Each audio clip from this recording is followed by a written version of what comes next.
حسب علمي وما أعلم وتجربتي المتواضعة أن الأبناك، أنا راه كندافع على بنكة ولا ما عندي علاقة بالبنكة. والناس كيعرفوني يعني عندي واحد مؤاخذات على الأبناك. لكن البنكة من ناحية التحصين المعلوماتي يعني تتوفر على نظم معلوماتية حمائية ووقائية جد متطورة. إمكانية الاختراق البنك هي واردة، لكنها صعبة وضعيفة جدا. في المقابل في الطرف الآخر عند الزبون هي ضعيفة.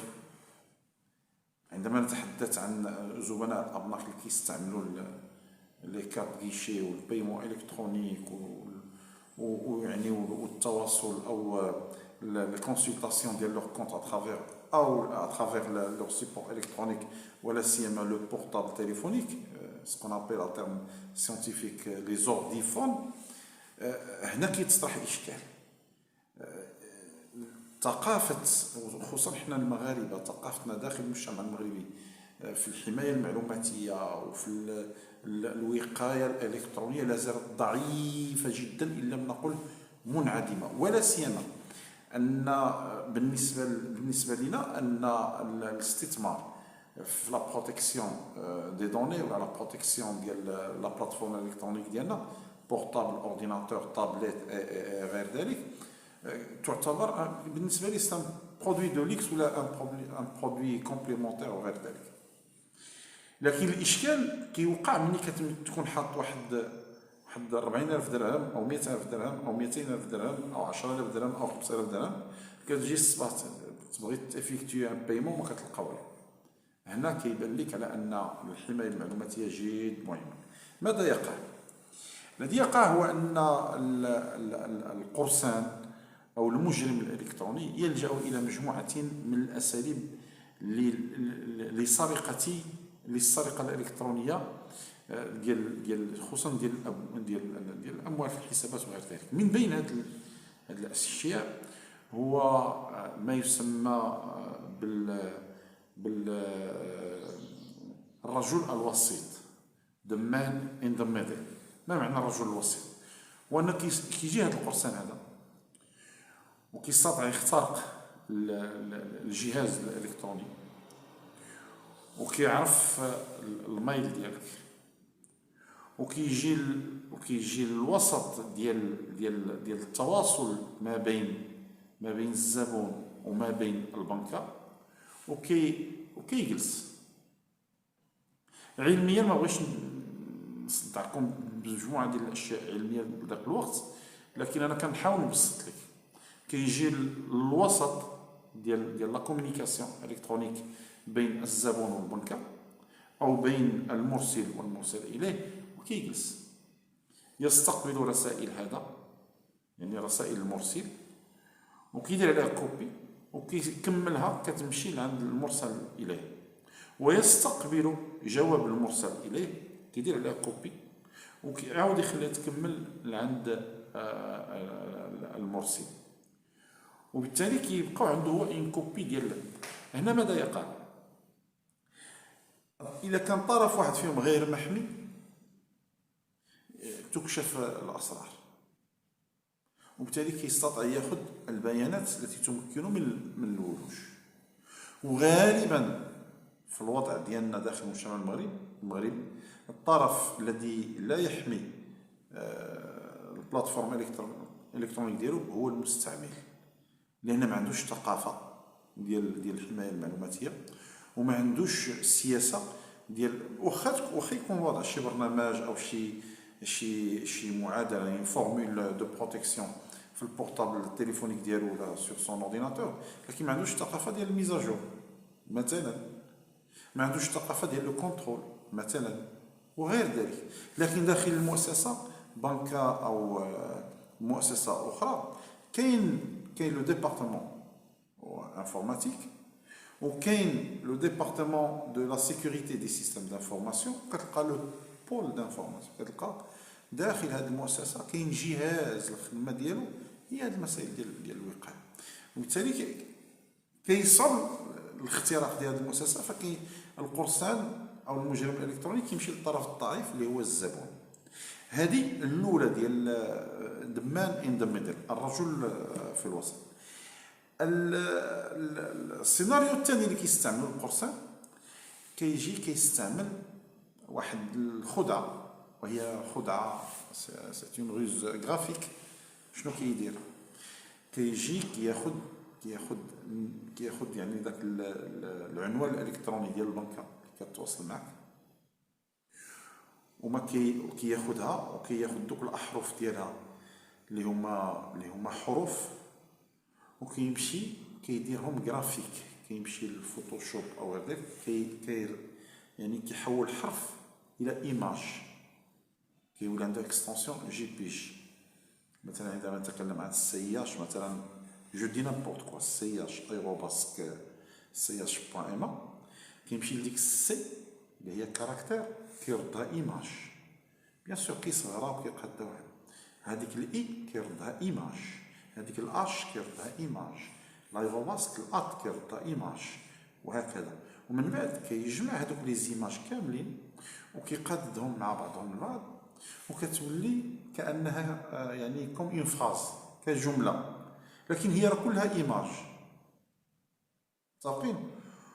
وكي كيجعلها هي العنوان البريد الالكتروني بطرقه التقنيه الخاصه، لانه هو يعني على درايه واسعه بهذه المسائل هذا.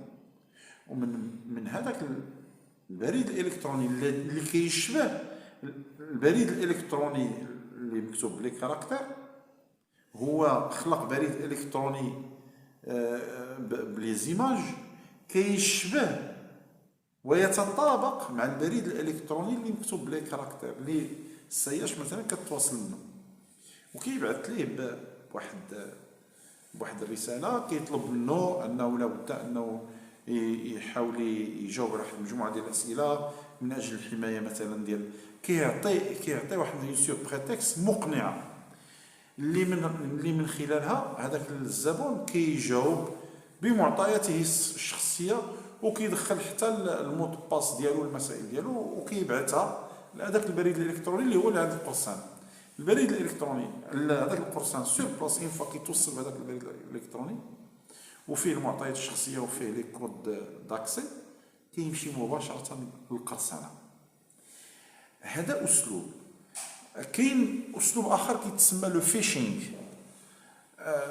لو فيشينغ هو يعني الصياد، كتعرفوا ان الصياد كيدير في ديك الصناره ديالو واحد الطعم وكيبعثو وكيلوحو في الماء على اساس السمكه كتبتلع الطعم وكتشدها الصناره. وهنا هو نفس المبدا. لو فيشينغ عند القرصان هو انه كيبعث لك واحد الرابط معين فيه شيء معين لانه هو كيكون ديجا مخترق لك الجهاز ديالك، وكيشوف يعني التعامل ديالك، وكيشوف الميولات ديالك، وكيشوف الابحار لا نافيغاسيون ديالك فين كتمشي، كيشوف يعني مختلف الانشطه ديالك على المستوى ديال الويب، وكيختار لك شي حاجه التي تستهويك او التي كتثير الانتباه ديالك، وكيبعث لك بان لين اللي في هذاك الاتجاه. وفعلا انت اون فوا كتكليكي على داك لو لين كتعطيه سكون ابل لاكسي او باك دور، يعني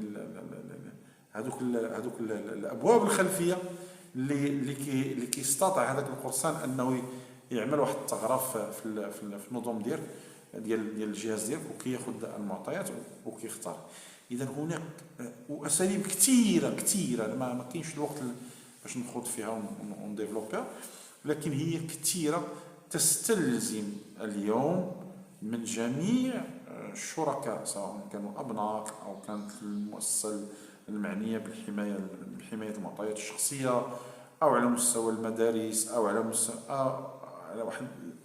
حتى على مستوى المقاولات، لابد أن يتحملوا مسؤوليتهم في هذا، ويديروا واحد تكاوين تحسيسية وتوعوية وإخبارية في هذا المجال هذا، باش يمكن المواطن المغربي انه يحمي نفسه، لان هادشي غادي يزيد يتصاعد بواحد الشكل كبير ولا سيما في الظرفيه الصعبه.